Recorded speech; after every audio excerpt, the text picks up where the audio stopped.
지친 하루를 달래줄 어머니의 손맛 그대로. 올바른 재료와 정성 담은 손질. 홍시로 완성한 달콤한 감칠맛. 집에서도 편하게 택배로 받아보세요. 매콤하게 땡기는 감칠맛. 장간의 양념게장.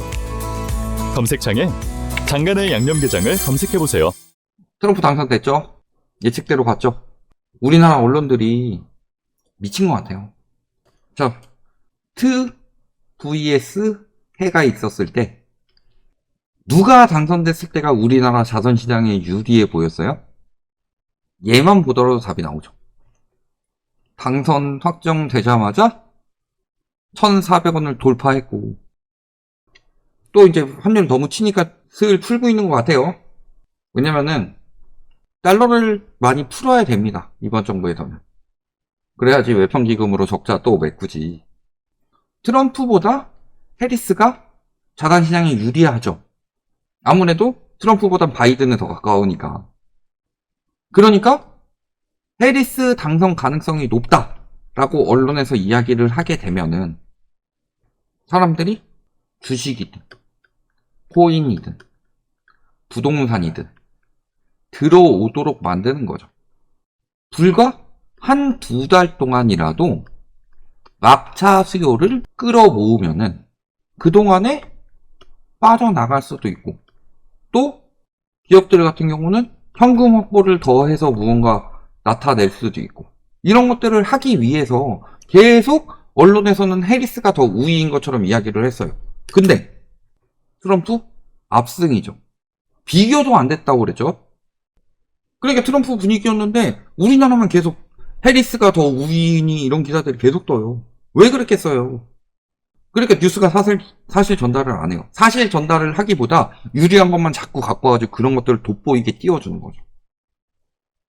그러니까 사람들이 자꾸 그쪽으로 생각하게 만들도록, 확증 편향을 하도록 만드는 거죠. 결국엔 그래서 트럼프가 금리 인하를 얼마나 할 것이냐. 10월 말까지만 하더라도 무슨 이야기 했어요? 트럼프 되면 미국 기준금리 추가 인하 압력 할 것이고 토할 가능성 50%니까 금리 내릴 것이다. 근데 막 최근 분석하는 것들 위주로 보면 이런 것들이 많이 나와요. 미국 금리 인하 전망 속 트럼프 당선 시 인플레가 우려되고 있다. 이거는 심지어 한국무역협회에서 나온 겁니다. 인플레이션이 강화되면 금리 인하가 추가 압력일까요? 금리 인상 압력일까요? 그래서 이제 환율이 치니까 이런 기사들이 나옵니다. 그러니까 트럼프가 내 대출금리 끌어올리다. 우려하는 점은 빚의 무게가 더욱 무거워질 수 있다는 점이고, 트럼프 당선이 국내 기업과 가계에 빌린 대출 금리를 끌어올리는 나비 효과를 불러일으킬 것이다. 지금도 딱 보시면은 첫 번째로 환율이 1,400원 돌파했죠. 방송 기준으로 환율이 1,400원 돌파했다는 소리는 금리 인하 힘들다는 소리죠. 최근에 이창용 총재가 뭐라고 그랬어요? 물가는 금리 내려도 된다. 근데 집값 때문에 금리 내리기가 쉽지 않다. 근데 얼마 전에 환율 1380원까지 올라가니까 추가로 하는 말이 환율도 고려 대상이 되었다. 그런 이야기를 했고, 1,400원 돌파가 눈앞에 와 있으니까 경제부총리는 무슨 이야기 했어요? 이것이 뉴노멀이다. 금리 인하기에 환율이 폭등한다고 그랬죠? 지금 어느 정도 말처럼 되고 있고, 그 이유는 달러 가치보다 원화 가치가 더 빠르게 떨어지기 때문이라고 그랬습니다. 그럼 미국 금리 인하에 맞춰줄 필요가 있냐? 그리고 JP모건 같은 경우도 트럼프가 승리하면은 금리 인하가 일시 중지될 것이다. 이런 것들이 나오는 거고요. 우리가 핵심적으로 봐야 될 거는 트럼프 당선 이후 미국이 어떻게 될 것이냐, 중국이 어떻게 될 것이냐, 여기서 이제 이야기 많이 나오는 게 한국이 어떻게 될 것이냐고, 나머지 신흥국들 이런 것들이 어떻게 될 것이냐, 이런 것들을 봐야 되는데, 일단은 트럼프가 핵심만 딱 정리해서 보자면은 6글자로 자국중심주의라고 그러죠. 자국중심주의가 가속화되면은 미국으로 달러 이동이 될 것이다. 그리고 물론 트럼프도 채권을 풀 겁니다. 근데 얼마나 푸느냐의 규모에 따라 다르겠지만 채권은 푸는데 물가가 더 올라갈 가능성이 높다고 그랬죠. 첫 번째는 관세로 인한 인플레이션 압박. 두 번째는 아까 10월에도 트럼프 하면 추가 인하한다 일단 이야기했는데 트럼프가 대선 전에 계속 이야기했던 게 뭐예요? IMF랑 똑같은 의견으로 이야기했던 게 뭐예요? 대선 전에 금리 인하 하지 말라. 근데 되자마자 금리 인하를 한다? 그것도 좀 웃기는 노릇이죠. 그 다음에 또 한 가지. 금리 인하를 하기 위해서 여러 가지 경제 지표를 만들어냈고, 경제 지표가 만들어진 것에는 의도적인지 아닌지는 모르겠지만 고용통계가 누락된 게 있었죠. 늘어난 사람들에 비해서 줄어든 사람들을 과소평가했다. 그 다음에 두 번째로 유동성을 알게 모르게 옐런이 올해 내내 계속 풀고 있었다고 그랬어요. 그게 인플레이션으로 적용이 될 것이죠. 그럼 금리 인하는 쉽지 않겠죠. 그러면 우리나라 금리 전망도 바뀔 거예요. 아마 12월에 나오는 미 연준의 점도표는 굉장히 보수적으로 바뀔 가능성이 높다. 그렇다고 해서 경제가 좋아진 게 아니에요. 그 다음에 중국은 여기 관세 때려버리기 시작하죠. 관세가 늘어나고 미국이 자국 중심주의 하면서 핵심적으로 봤던 게 이제 중국을 얼마나 때리느냐. 근데 누가 제일 중국을 많이 때릴 것 같아요? 오바마가 제일 때리겠어요? 트럼프가 제일 때리겠어요? 바이든이 제일 때리겠어요? 아니면 최근에 후보였던 해리스가 제일 많이 때리겠어요? 제일 많이 때릴 사람이 트럼프였다. 관세만 보더라도. 관세가 증가하게 되면은 중국은 수출이 용이하지 않죠. 수출이 불리해지면 당연히 지금 가뜩이나 경기 침체가 되고 있는데 경기 침체 장기화가 될 수 있다는 소리예요. 그러면 한국이 미국에 팔아먹기는 중국보단 유리해졌죠. 아무리 관세 때리더라도 중국보단 덜 붙일 거 아니에요. 근데 한국도 관세가 늘어납니다. 거기에 한국 외국인 자본도 미국으로 빠져나가겠죠. 그러니까 환율이 튀는 거고. 그러면 금리 내리기는 쉽지 않고 금리 내리기 쉽지 않은 상황에서 환율이 올라간다. 수입 물가가 올라간다는 소리예요. 우리나라가 굉장히 기이한 상황이죠. 이번에 10월 물가 1.3% 나왔죠. 1.3% 물가 상승인데 물가 때문에 다들 죽겠다고 그래요. 그러니까 명목 인플레이션 떨어지고 체감 인플레이션 올라가는데 실질 경제 성장률이 지금 예측보다 계속 낮아지고 있죠. 거기에 올해보다 내년은 더 낮을 거예요. 거기에 중국 여파가 생길까요? 안 생길까요? 중국은 중국이고 한국은 한국이다. 그거는 진짜 경제에 대해서 기억자도 모르는 사람들이고 나머지 신흥국들 역시도 미중 무역전쟁 하게 되면요. 미중 무역전쟁 자체가 세계 성장률을 0.8%포인트 정도 낮춘다고 그랬습니다. 그리고 특히 한국이 더 시계 맞는다고 그랬죠. 근데 문제는 한국이 시계 맞는 이유 중에 하나는 요 나머지 신흥국들도 경제가 안 좋아진다는 소리예요. 그러면은 내수 중심국인 나라보다 수출 중심국인 나라가 위험해진다. 그 대표적인 나라 중에 하나가 우리나라죠.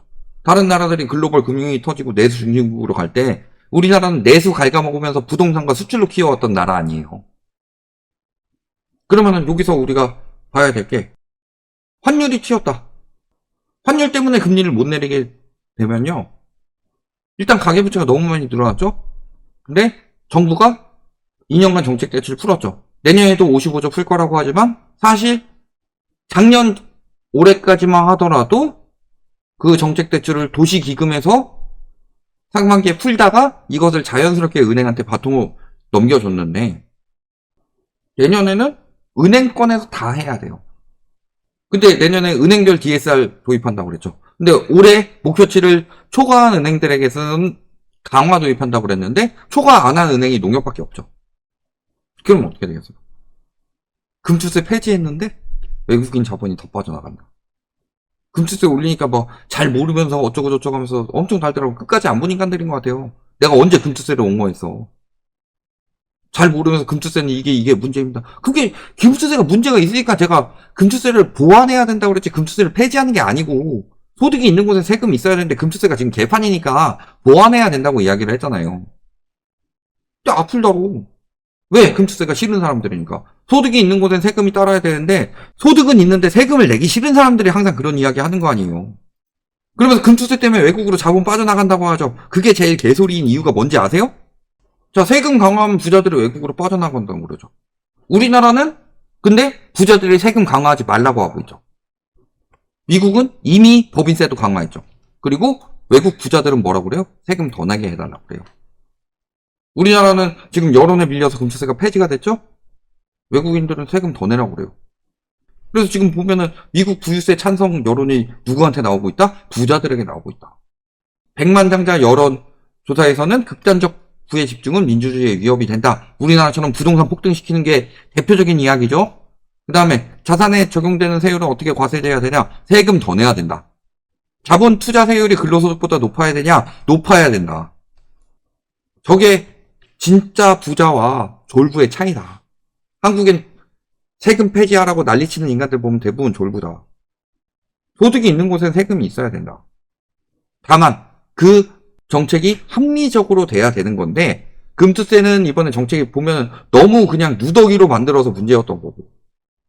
즉 일단 간단하게 말씀을 드리면요. 첫 번째, 금리는 어떻게 될 것이다? 환율, 경제, 부동산 네 가지를 말씀드렸는데 금리는 인하폭이 줄어들 것이다. 일단 당분간. 돈 푸는 것에 따라서 늘어날 수도 있겠지만요. 제가 봤을 때는 인하폭이 줄어들고 오히려 나중에 인상할 수도 있을 것 같아요. 제가 말씀드렸던 게 2차 오일 쇼크에 대해서 이야기 많이 했죠. 트럼프 당선으로 인해서 관세 인상으로 인해서 미국 내 인플레이션이 강화되면요. 2차 오일 쇼크처럼 다시 금리를 올릴 수도 있다. 그 다음에 두 번째 환율은요. 오늘 답 나왔죠. 경제는요. 당연히 미국 자국 중심주의와 무역전쟁 가속화는 한국 경제에 좋을 게 하나도 없다.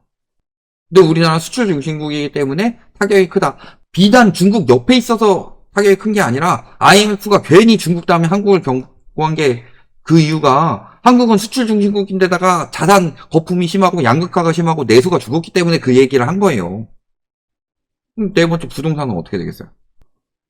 부동산에 가장 큰 영향을 주는 것이 첫 번째가 한도라고 그랬어요. 금리는 그 다음이고. 그 다음에 공급 등등 여러 가지가 있겠지만요. 일단은 한도가 지금 핵심입니다. 금리가 쉽사리 내리지 못하고 정책 대출 55조 푼다고 그랬는데 전처럼 못 풀 거예요. 왜? 특례 받은 사람들이 24년이 돼도 똑같이 특례 보금자료를 냈으면 받았을까요?